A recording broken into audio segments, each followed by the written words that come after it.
Co-presented by Vimal. बोलो जुबान केसरी. साहेब म्हणजे नाणार आणि कागवे परिसरामध्ये बॉक्सरचा प्रकरण प्रस्तावित आहे. मला वाटतं विधानसभा लोकसभेदरम्यान त्याला स्थगिती देखील मिळालेली होती आणि आता पुन्हा ती जनसुनावणी 20 मे रोजी होते. तर स्थानिक आमदार म्हणून किरण सामंतांनी त्या विरोधात भूमिका घेतलेली आहे आणि पंचायत समिती जे माहिती सत्ता आहे राजापूरमध्ये तिथे देखील जी मासिक सभा झाली त्यामध्ये ठराव विरोधाचा संमत झाला आहे. नाही, पहिली गोष्ट अशी आहे की किरणभैया सामंतांची भूमिका आहे ही त्यांची वैयक्तिक भूमिका नाही, तिथल्या जनतेची भूमिका आहे आणि तीच पालकमंत्री म्हणून माझी भूमिका आहे. त्याच्यामुळे तुम्ही पण गैरसमज मानण्याची काही गरज नाही. मुद्दा असा आहे की ज्यावेळी बॉक्साईडच्या संदर्भातला निर्णय मागच्या सरकारमध्ये झाला त्यावेळी देखील या जिल्ह्याचा मी पालकमंत्री होतो. त्यावेळी देखील माझी ही भूमिका होती की जर जनतेने स्वीकारलं तरच या ठिकाणी प्रोजेक्ट आणला पाहिजे आणि त्याच भावनेतनं पालकमंत्री या नात्यानं मी स्वतः त्याला स्थगिती दिलेली होती.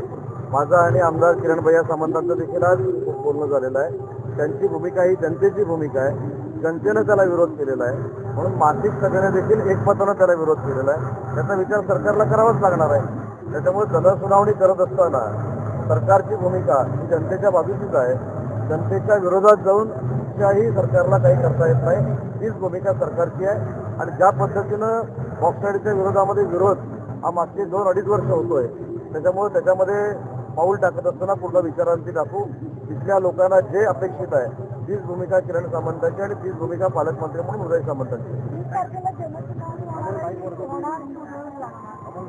आंबा जरा एकदम उधळून लावणार काय करणार मध्ये त्यामध्ये दिवस आहेत, बघू काय करायचं. Co-presented by Vimal. बोलो जुबान केसरी.